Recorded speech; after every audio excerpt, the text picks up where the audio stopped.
Hey everybody, it's Leroy from Leroy Gaming, and today I have another Pathfinder Wrath of the Righteous build for you.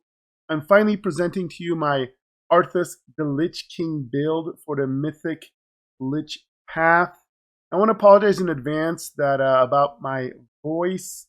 Unlike the Lich King, I am not immune to disease, and I've been under the weather the best of the last week or so. Held off this recording as long as I could, but I really want to get this out to you. So again, apologies in advance for my voice. With that being said, this build I have to share with you, it's specifically meant to be very thematic. So the goal was to imitate the Lich King from World of Warcraft as much as we could. So we want to make sure that we're able to wield heavy armor, that we basically wield Frostmourne, and we actually have a sword in game that's pretty close. I'll show it later off in the video. Have the capacity to go melee mode if you want to, but of course have the ultimate power over the undead magic, as well as frost magic. So all of that is going to be covered in this build. Now, like my other videos, there's going to be extensive timestamps below. I'm going to be also sharing my spreadsheets for both the level 1 to 20 leveling, as well as my mythic leveling. I'm going to be explaining the spreadsheets, and then for those that want the level to level walkthrough, I'm going to be offering that, explaining everything. For those of you that just want to get the information and get out, I respect that as well. In the description below, there's going to be a link to the Excel spreadsheet. All I ask is that if you're going to grab the spreadsheet and go, do me a favor and help the algorithm here for my video. Just drop a like and then drop a comment, anything, whatever you want to say. But you know, words of encouragement are always nice. So with that being said, guys, let's go ahead and jump in and take a look at the Arthas the Lich King build. All right, we're going to go ahead and start with an overview of the spreadsheet. There's a couple mandatory things here for this build. At level 1, it's very, very important that you pick Lawful Evil as your alignment. This is going to be required because this build is going to have 17 levels of Sorcerer with Abyssal Bloodline. But we're also going to take 3 levels of Hell Knight Signifier, and that requires a Lawful Alignment. So that's very, very important. We are going to have a special note here on stats. So when you start your character, the only prerequisite that you really need to get is 20 Charisma, is my recommendation, and 12 Intelligence. 12 Intelligence is to just get a little extra skill points to get the skill points you kind of want, and so you can be kind of effective during a game. And then you can do either 12 or 14 Strength thematically, and then mess around with the other stats however you see fit. Now, this is important because later on when you turn undead later in the game, what's going to happen is you're going to respec, and then you're going to kind of respec to the equivalent of 16 Strength baseline, 10 Dexterity. You're not going to have any Constitution because undead do not use Constitution. You'll still have 12 Int, you'll still have 10 Wisdom, and 20 Charisma. Those will be kind of your new post-Lich form base stats before factoring in any statistical changes or buffs. Now this is important because undead use Charisma for both health as well as for their casting stat in our case. This is also why sorcerers are the superior liches. Some people like going wizard, but the fact that using intelligence makes you rely on having high intelligence and also high charisma potentially, and that's just not really very effective. So that's why I like sorcerer quite a bit better. Also, the Abyssal Bloodline is going to give you additional buffs to your strength, which again thematically is going to fit getting higher strength as Arthas.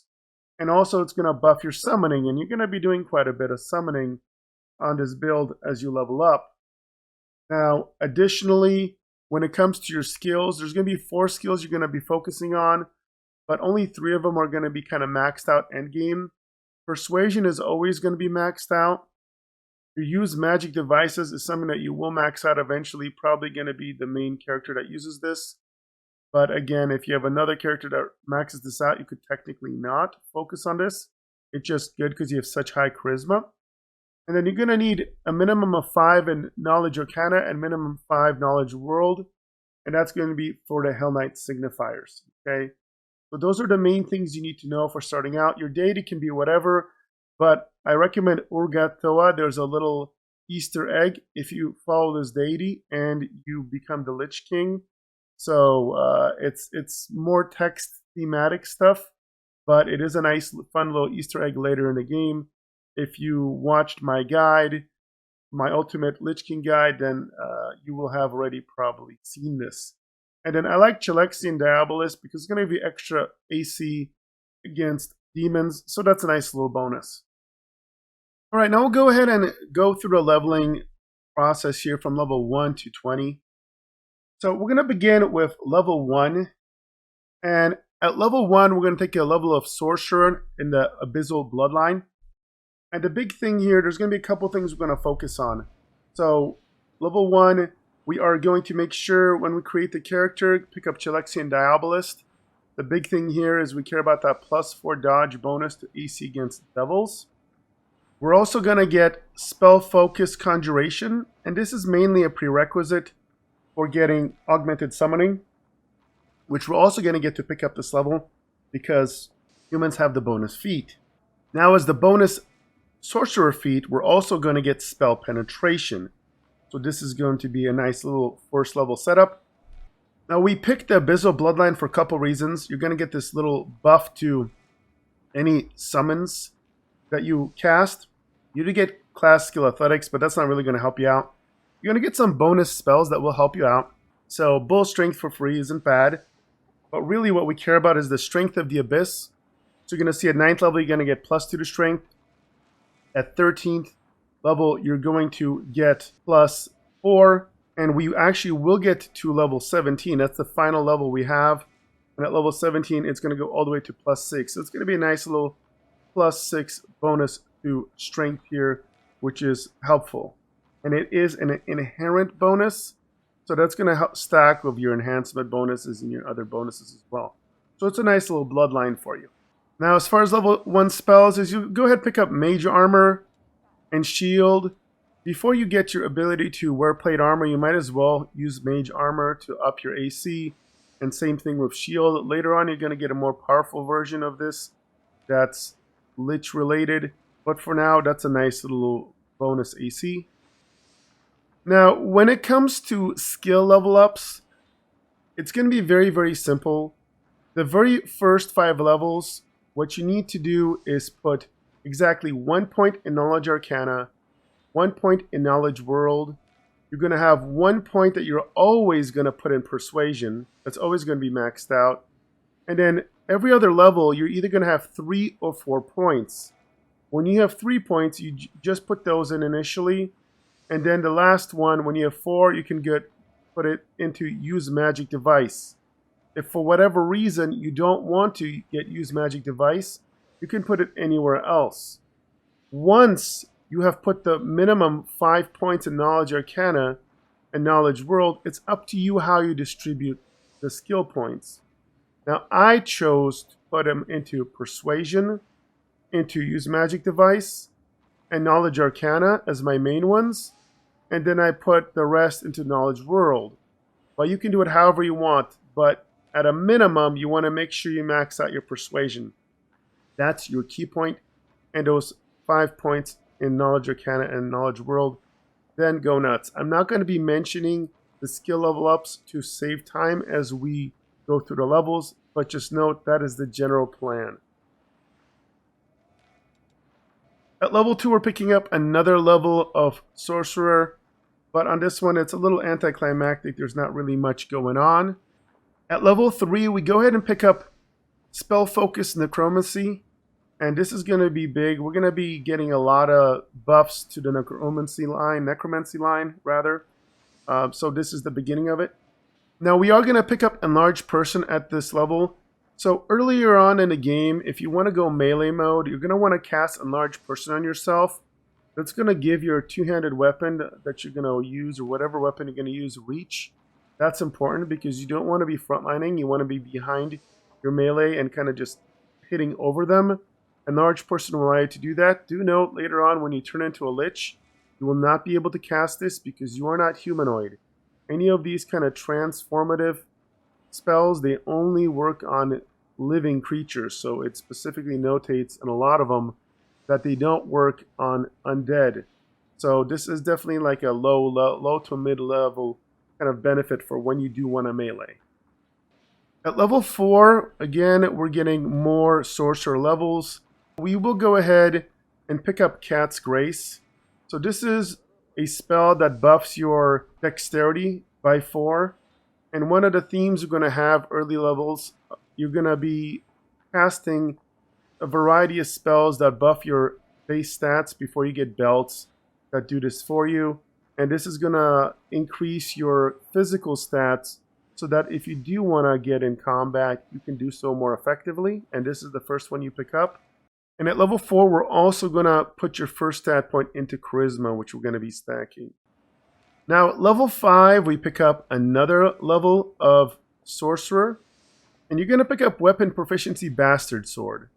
There's a reason for this later on, because there's a very specific Bastard Sword that really mimics Frostmourne pretty nicely. So that's why we're getting it. And in the meantime, you can pick up whatever quality Bastard Sword you find on a merchant or out in the world and use it for combat. Now, as far as spells go at level 5, we're going to go ahead and pick up Bear's Endurance. That's going to buff your Constitution. And for free, you're going to receive Bull Strength from your Abyssal Bloodline. So now you could self-buff Strength, Constitution, and Dexterity to make you more formidable in melee. At level 6, we're picking up another level of Sorcerer. And there's not going to be any special effects here, but we will get a spell. And this spell is going to be really important if you want to do melee. And that's going to be Heroism. What's nice, it lasts 10 minutes per level. And it's going to give you +2 to attack rolls, saves, as well as skill checks. So this is a nice spell to have on yourself pretty much at all time. Now you may also notice, because I'm showing you a high level build, some other spells that you may not find familiar. And those are the Lich spells. And so Power from Death, for example, you will get automatically once you get Lich form. This is going to be a spell that works extremely well. Now, I don't know if it's bugged, but this lasts 1 minute per level instead of 1 round per level. So unless they fix this afterwards, this is quite a bit better. But what's nice about this aura is you cast it, and then all of a sudden when enemies die around you, could also be your friends, but hopefully it's enemies, you're going to get a stacking buff to attack, save throws, and damage rolls. And this can get pretty high. Basically, Power from Death makes up for the fact that you're a caster, so you can turn into a pretty nasty killing machine. And especially if you have a bunch of summons out and they start dying, this is going to be pretty cool. Now do note it's going to be giving you a haste effect, which is nice, but you will have other ways of getting haste. This is just kind of a nice little bonus, but you will most than likely have haste up 24/7 as well. Right, at level 7, we're going to pick up another level of Sorcerer, and this is going to help us finish our prep for our 3 levels of Hell Knight Signifer. I may be mispronouncing that.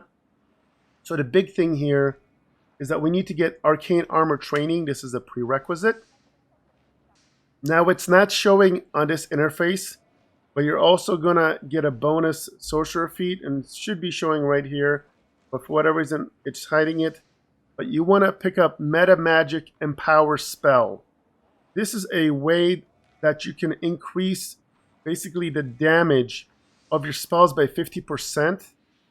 It normally increases the level of any spell you cast by 2 levels.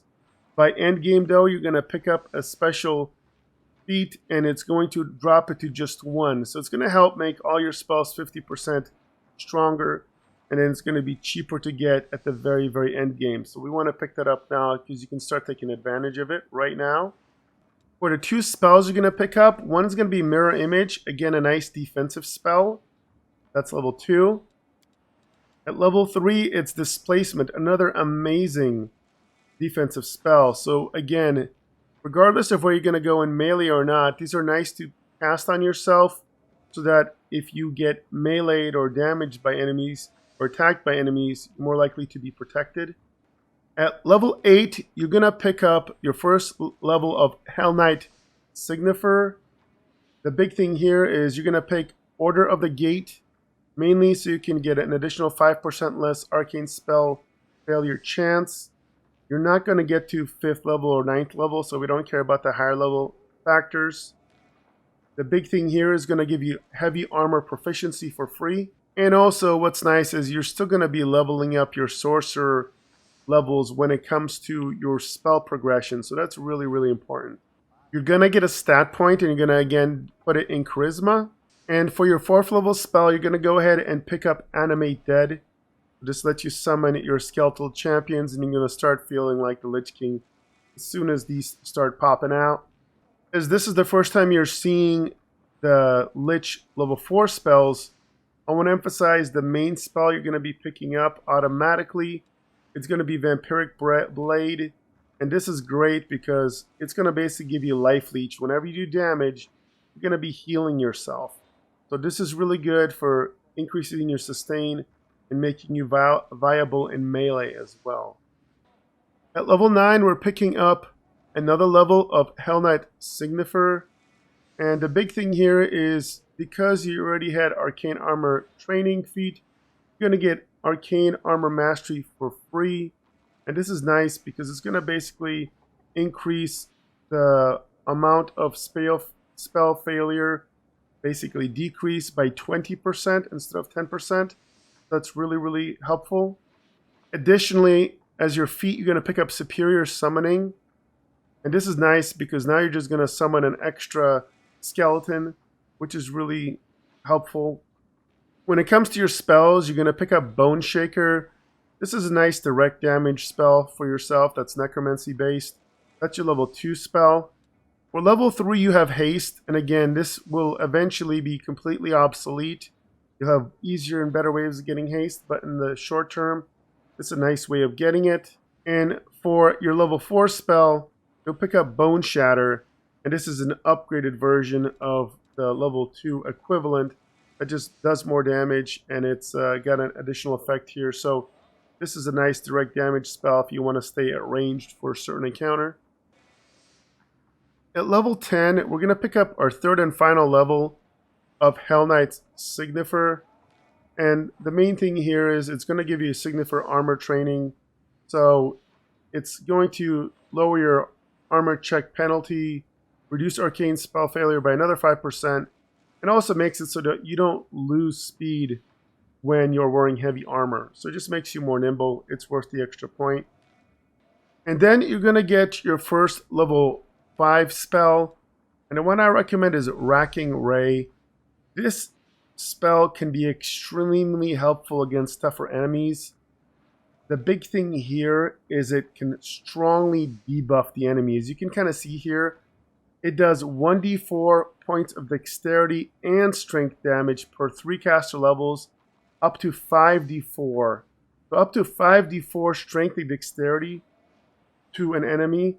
So that can just absolutely gimp their ability to do damage and to hit. So if you have a tough melee enemy, you get this off on them and it goes off successfully, it can go a long way. And because of the fact that you're going to have such a high spellcaster level and all these buffs to your necromancies, the chance that they resist it is going to be quite a bit lower. At level 11, we go back to the sorcerer levels. And when it comes to feats, we're going to be picking up Greater Spell Focus Necromancy. So again, we want to be increasing the difficulty class for all saving throws against necromancy spells. This is a big deal. Like the spell we saw on the last level, this is going to help with that quite a bit. And when it comes to spells, we go thematic here. So we're going to pick up Ice Storm for an AoE kind of Ice Storm spell. It looks really cool. Does some decent damage and debuffs the enemies. We also pick up Cone of Cold at level 5. And again, this is a nice cold damage ability that can hit enemies in a cone. Later on, you're going to be able to turn all damage types to basically negative energy. So this will not even impact your allies in a negative way. But the main focus of this evocation spell for these evocation spells is to go with the theme of Arthas, because he is undead plus the ice theme. At level 12, we're going to get another stat point, and we're going to put it again into Charisma. And the other big thing is that we're going to get a new spell. This is going to be our first level 6 spell, and it's going to be Create Undead. And you can basically create either a Grave Knight, which is like a two-handed weapon wielding offensive undead, or a Guardian, so like a sword and board kind of more tanky undead. And you're going to be able to summon them quite a bit, and they are quite effective, especially once they get buffed of all the different feats that you get for them. Additionally, at this level, you're also going to get access when you turn into a Lich later on, 2 spells that are going to be mainstays of your build. You're going to be getting Bone Shield, which is going to be your new shield spell. It's a +6 AC bonus, and it makes you immune to critical hits. And that can really help out to defend yourself against spike damage. And then probably coolest spell in the game, as far as what it does, is Siphon Time.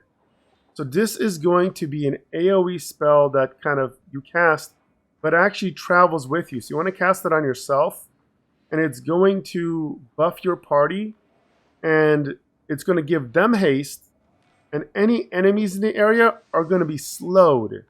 So if you think about that, that's like a double positive. Not only are you faster than normal, but they're slower than normal. This has a gigantic impact on combat, and you're going to be using that all the time. This is a staple of your gameplay. Now I also want to point out the spell Transformation. This is a spell that's unique because this is one of the few spells that you can still use while you're undead. Now this spell is going to do a couple things for you. It is going to give you strength, dexterity, and constitution bonuses. They're enhancement bonuses, which normally wouldn't be great because most people use stat-based belts, but we do not, as you'll see when you look at equipment later on. But it also provides you with AC, an increase to your fortitude saves, and very importantly, your base attack bonus equals your character level. This is big because basically you have full BAB now. So you are no longer a caster. You are going to get multiple attacks, and you're going to be just like as if you were an equal level fighter, for example. So this is big, but it's important to know while you're doing this, you can't cast any spells. So you only cast this if you want to go into a full melee mode. You've already buffed everything out. If you have other characters that are going to handle healing and spells, and you kind of want to go or primordial on the enemy and smash him with your bastard sword, your Frostmourne, that's when you do this. So this is kind of situational. You're not going to do it all the time, but it is a spell that you're going to be getting for free at a higher level. I just want to emphasize this because it's a cool, fun ability that's thematic, but you're not going to be using it all the time. Alright, at level 13 we're going to pick up Iron Will. This is +2 bonus to will saving throws. Will saves are very important in this game, not only for story components, but there are just so many annoying enemies later on that will either fear you or try and control you. So getting that will bonus higher can be very helpful. You're not going to have a gigantic resistance line on this character as is, so this is going to help out.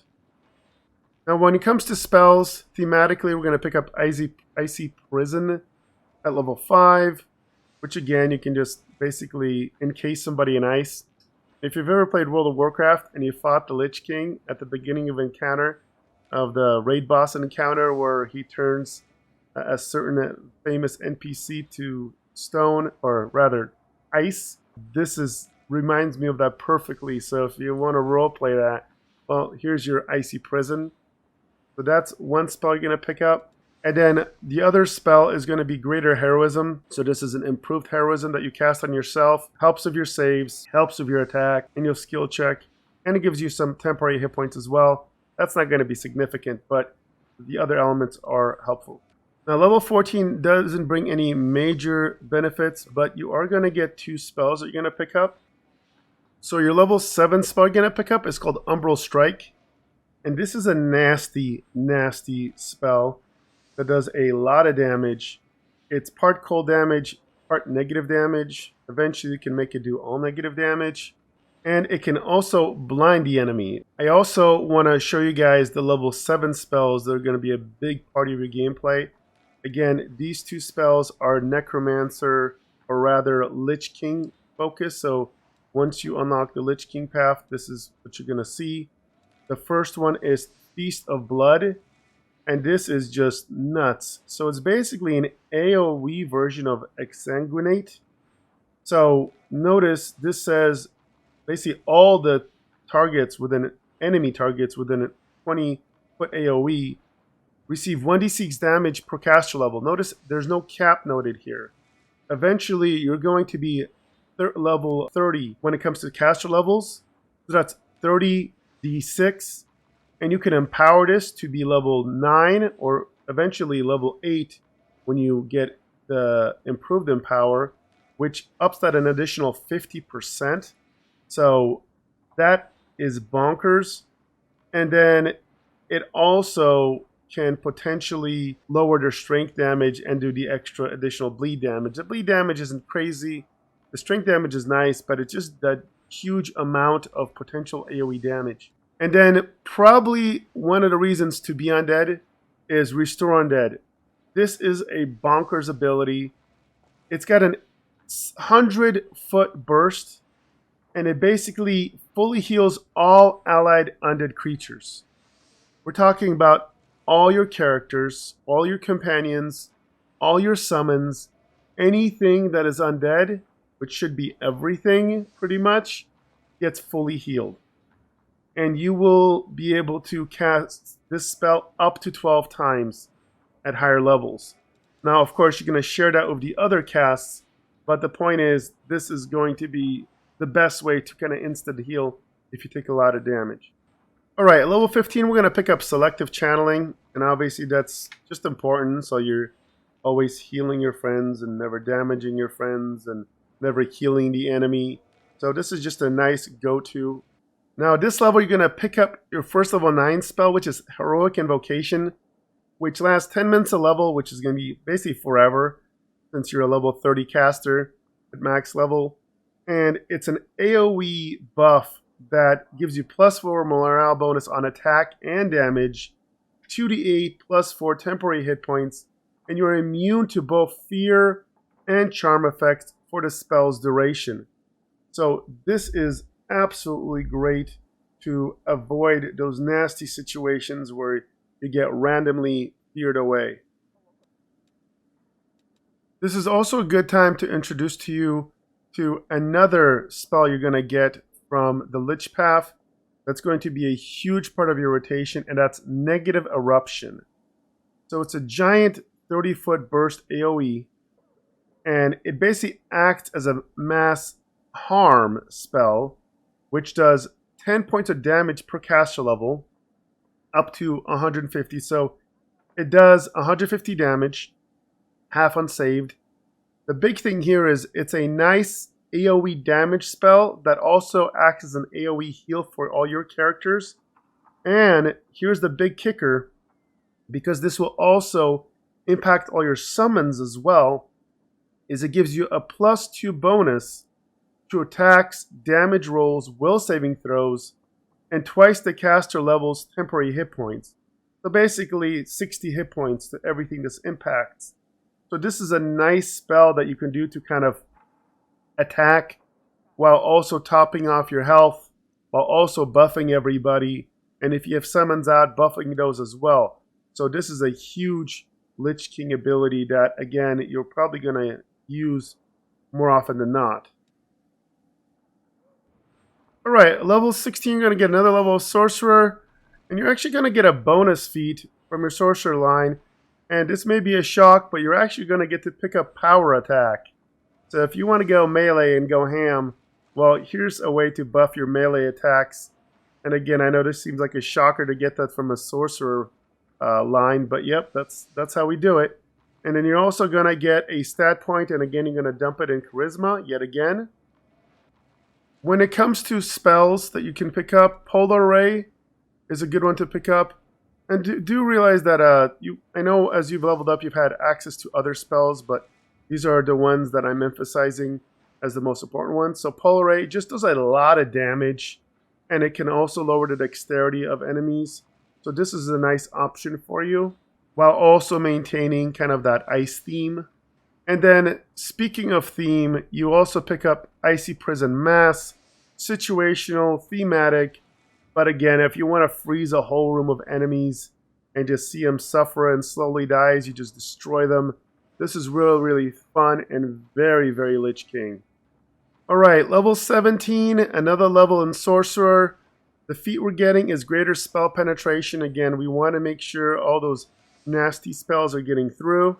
Now I want to point out that here in level 18 as well in a second, you're going to be getting options to pick up spells, but none of these are going to be critical anymore. Pretty much all the spells that we've chosen so far and that I've shown off as part of the Lich spells will be the spells that will be the main part of your rotation. Which brings us to level 18, and again, unfortunately, level 18 is kind of uneventful. There are no feats and there are no really significant spells or anything else for this level. Now, at level 19, you're going to pick up Improved Iron Will. My character actually had an error.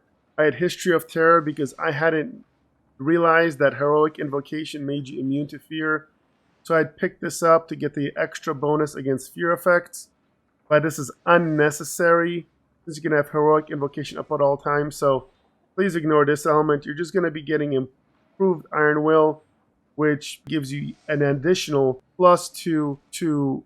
And then we have level 20, which again isn't too eventful.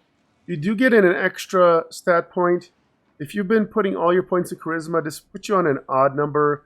If you allocated your stats differently, where you had an odd number somewhere, you could dump it there because it's not going to make a difference. But my goal was to get your Charisma as high as possible, as early as possible. You will get Unholy Aura that you're going to unlock from your Abyssal Bloodline. That's something you'll get automatically that you may or may not necessarily use. But those are all the changes, and that will finish up your level 20 build. Right, and here's a quick look at the Mythic spreadsheet on one spot for all your Mythic levels. Again, in just a second, we'll be looking at all the breakdown on the actual main character sheet. But in case you're curious, here is the element from the spreadsheet. Alright, now let's take a look at each level of the Mythic progression. So at Mythic level 1, you're going to be picking up Danse Macabre. This has some nice little benefits for basically prepping you for being undead. The big thing here is you're going to get to start channeling negative energy, so you can start basically healing your undead companions. Now, early on, you're not going to be undead yourself, so you're not going to be using this for yourself that much. And if you don't have any undead companions earlier on, this will probably just sit unused unless you're going against undead and then you can damage them. Big thing here is picking up abundant casting. We want to get as many spells to cast as we can. So an extra 4 level 1, 2, and 3 rank spells is great. And Mythic level 2, you're going to get negative energy insight. Big thing here is you become immune to negative levels. That is huge. Getting negative levels happens in this campaign more than I ever thought we would. And also +4 bonus on saving throws against death effects is great. The +2 AC, saving throws, weapon attack, and damage rolls against creatures with negative energy affinity isn't bad either, so when you're fighting undead, basically. And you'll have an increase in your spell, basically, your DCs for spells against the undead as well. And then we're going to pick up Spell Penetration Mythic. So this is big. Eventually, you are going to be picking up greater spell penetration. At Mythic level 3, you're going to become a Lich.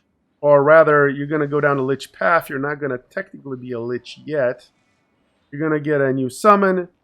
You're going to be picking up the Power Indestructible Bones.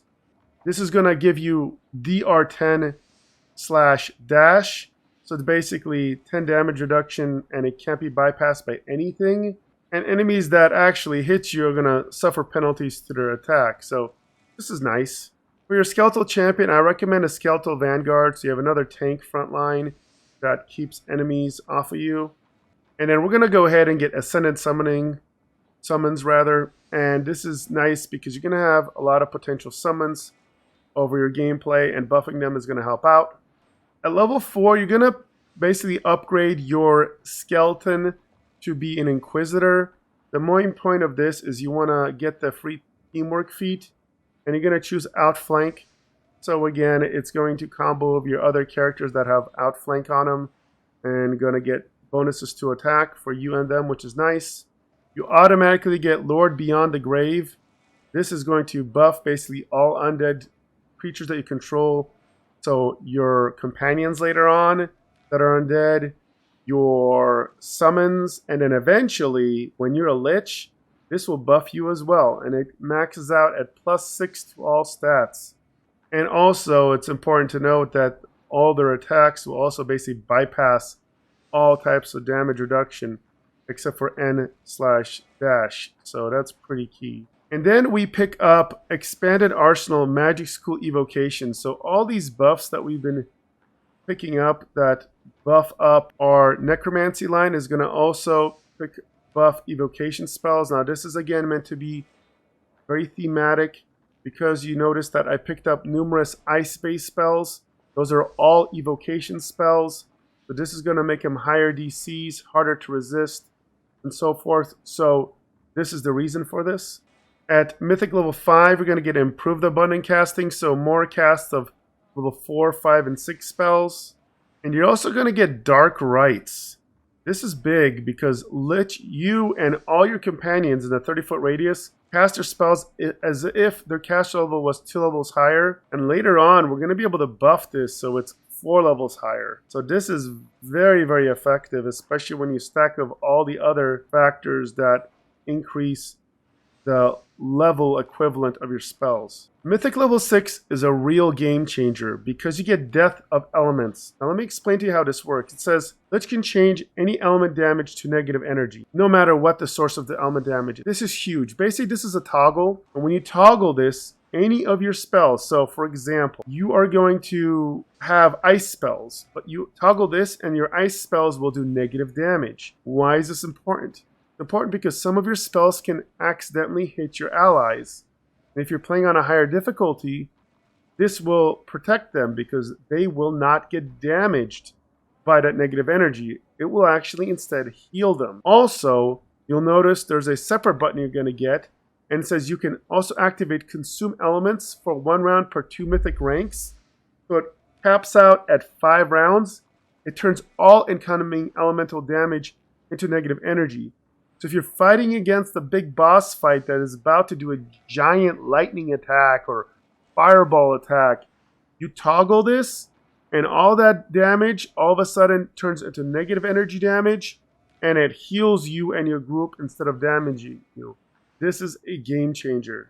You're also going to pick up Mythic Channeling. So when you channel energy, basically to AoE heal, you are going to deal an increased number of points equal to double your charisma bonus. And you have such huge charisma bonus on your actual character that this is going to be significant. At Mythic Level 7, it's the final piece to your negative energy dominance. You're going to pick Ascendant Element Negative Energy. It's basically going to make it so that your damage cannot be prevented by resistances or immunities. So even if enemies are immune to negative energy, they no longer are. And because your previous ability allowed you to turn all your damage into negative energy, all your negative energy now goes through everything, meaning all your spell casting goes through everything and it cannot be resisted. This combo is absolutely devastating. At Mythic Level 8, you're going to buff up your pet skeleton again. You're going to pick up Skeletal Barbarian. And you're going to pick up Beast Totem to up its natural armor when it rages. And also Greater Beast Totem. Now there's a bug here, it's just showing the same one twice. But basically the Greater Beast Totem lets you pounce, which is a charge modifier. So when you charge, you get to attack of all your attacks, like a full attack, as opposed to just a single standard attack. And then we are buffing School Mastery Necromancy at this level. Increases the caster level again by 1. And remember, because of your previous talents, this is also going to buff the level of the evocation spells as well. At Mythic level 9, we're going to pick up Greater Abundant Casting, and this is going to give us 4 more spells for level 7, 8, and 9 rank spells. And then we're going to get Weapon of Death, and this is nice thematic touch here. This is a toggle, and when you toggle it, it basically provides the Bane Living ability on your weapon. So it stacks it on top of whatever other effects you're going to see. And I'm going to show this when I show you the equipment and you see my Frostmourne equivalent. You'll see the stacking on it. It's great. And again, feeding into the Lich King theme, if a creature is killed with the Weapon of Death, all creatures in a 15-foot radius suffer a penalty on caster level checks made to overcome spell resistances equal to twice the Lich's mythic rank until the end of combat, which is basically 20 in max level. So you combine this with all the other buffs, and as soon as you kill an enemy with one of these, like a minion, all of a sudden the bosses and everybody else becomes putty in your hands, and all your spells are much more likely to go through. And then finally in Mythic level 10, you're going to pick up Favorite Metamagic Empower. So Metamagic Empower normally increases the level of your spells by 2. This will drop it by 1. So it allows you basically to manipulate your spells a little bit more effectively. You could theoretically up a level 8 spell to level 9 and get more juice out of it. It's just going to give you a lot of different options and just going to give you more powerful spell cast by the end of the game. Alright, finally, let's take a look at the equipment before I kind of show you some of the self-buffing elements here. And there's a lot of fun, creative things you can do with the equipment. Now, I'm going to show you kind of what I have equipped at endgame right now. And then I'm going to show you how you can make yourself look pretty much like the picture here, which is pretty cool. So, for my actual character, I'm using the Zaurus Beauty. It's a +6 enhancement to Charisma and Wisdom. I know if you play your cards right, you can get something that's better than this, but this is what I have as far as my highest bonus to Charisma. Also, what's nice, it gives you and your allies the Shielded Caster, Allied Spellcaster, and Shield Wall feats, which is pretty juicy. These goggles, they may look silly as heck, but it gives you a +1 insight bonus on attacks and damage rolls against outsiders, and a +10 competency bonus on persuasion skill checks. Since you're the persuasion monkey on this team, this is why I have them. But you can kind of take them off to make them look more thematic, for example. You'll see in a second. The cape is huge. It's Cloak of Darkest Rites. It enhances the Lich's Dark Rites ability, granting additional +2 bonus to DCs. So remember, this is going to make it so that all your spells are cast as 4 levels higher instead of 2. And you're going to get a +2 Profane bonus to AC to you and your companions. So that's pretty nice. Then when it comes to rings, Bane of Flesh, this is basically allows you to save yourself if you were to die and get kind of burst down accidentally. And it's going to summon undead skeletons for 2 minutes. And it's going to be 1d4 +2. And I think you're going to summon one more because of your feats. But this is a nice thematic ring. And then, of course, Ring of Protection to help you with AC. Then we have your Phylactery. This item grants you the Deadly Magic ability.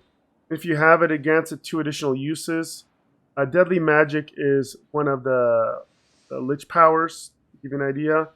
Also, once per day, whenever you were to drop below 0 health, it restores you to full health.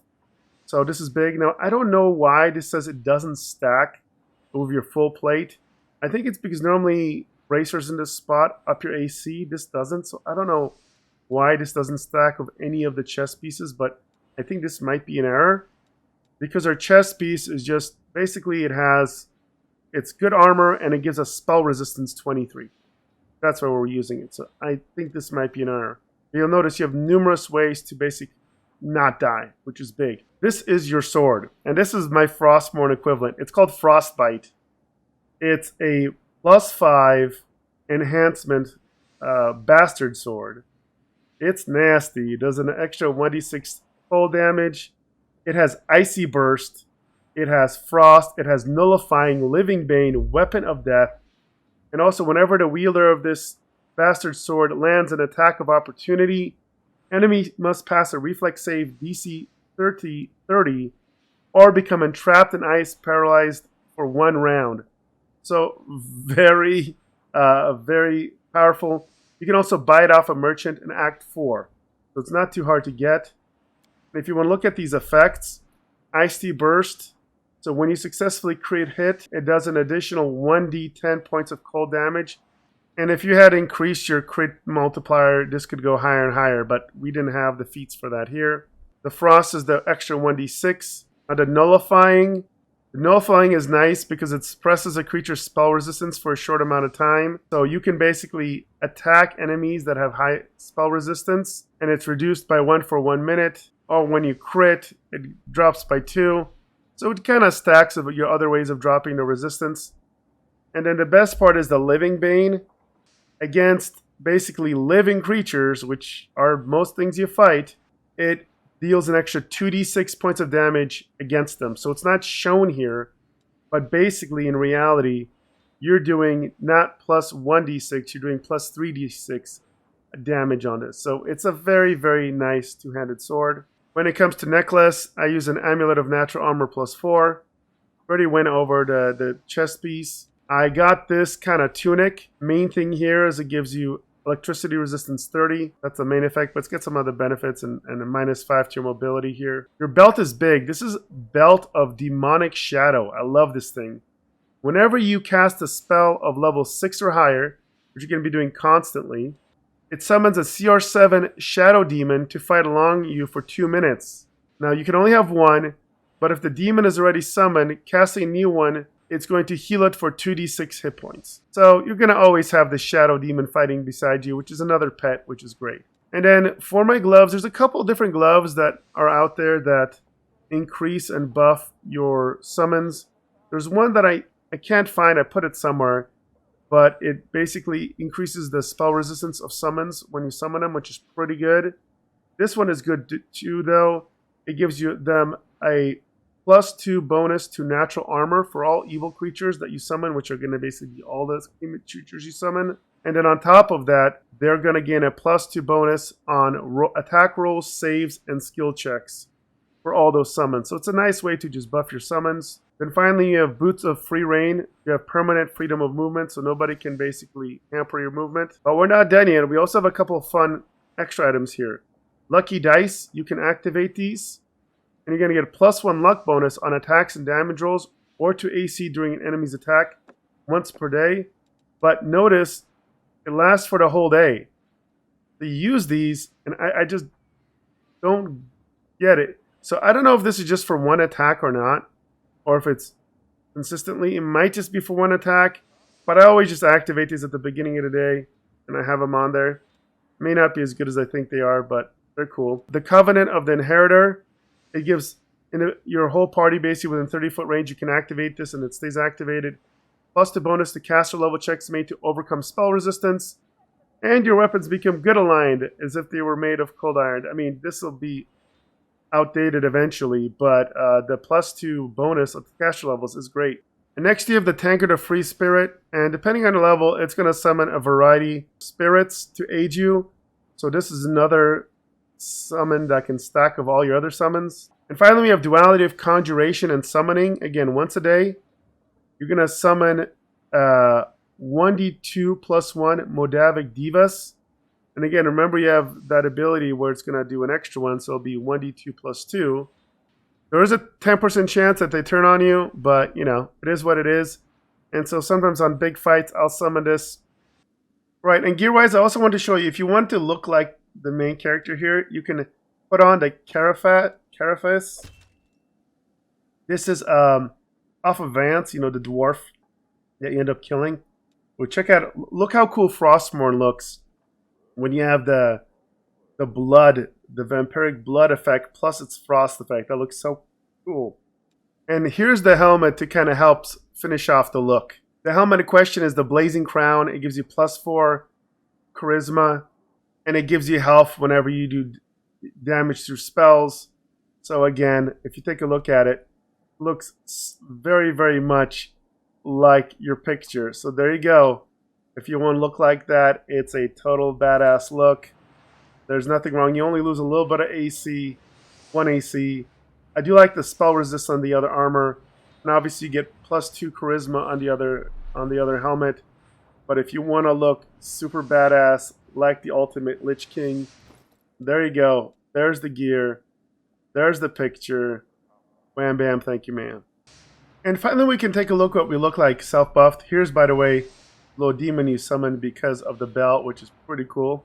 Basically going to be with you all the time. And here's what we look like. Now, our stats aren't going to be as insane as obviously some of the builds that are pure melee. But if you take a look at it, we still have 5 attacks. 34, 34, 29, 24, 19.